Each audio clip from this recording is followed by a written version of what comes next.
Alright, well, this is Pinson, 5 perspectives on worship, 3 and 4.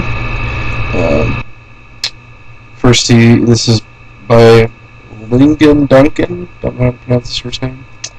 He starts out the chapter by giving examples of how the Baptist and Congregational and Presbyterian and Episcopal and Methodist independent churches, the Anabaptist and all of these different churches all shared a similar style of worship, and this is the traditional and evangelical worship chapter. How they all shared similar worship, the plain song, lined out hymnody, that kind of a thing, was all shared by these churches, but has slowly started to differentiate. A lot of these churches have stayed very simple and very plain in their worship, whereas some churches like ours have started to branch out and start becoming more contemporary, which we'll talk about later. Then he goes on to kind of talk about what worship is and what it isn't, which is worship should be very biblical. It shouldn't be all about expression and emotion. Then he goes into what worship ought to look like, in his opinion, which is worship. We should read the Bible, we should preach the Bible, we should pray the Bible, sing the Bible, see the Bible, and then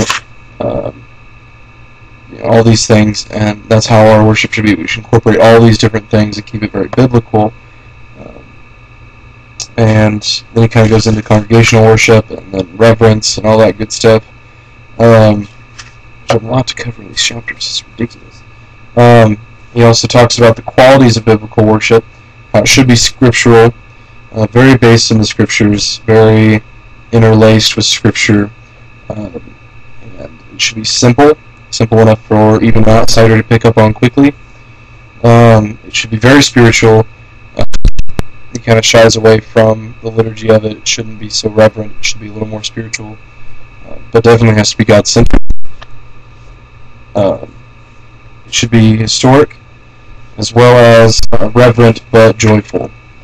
And then we go into chapter 4.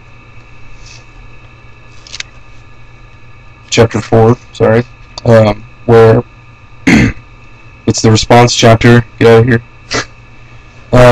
It's a response chapter, and in this chapter they talk about, they feel Duncan that focused a little too much on evangelism and not enough on tradition and spirit-filled worship, and that can kind of be a problem, focusing too much on evangelism and not discipleship.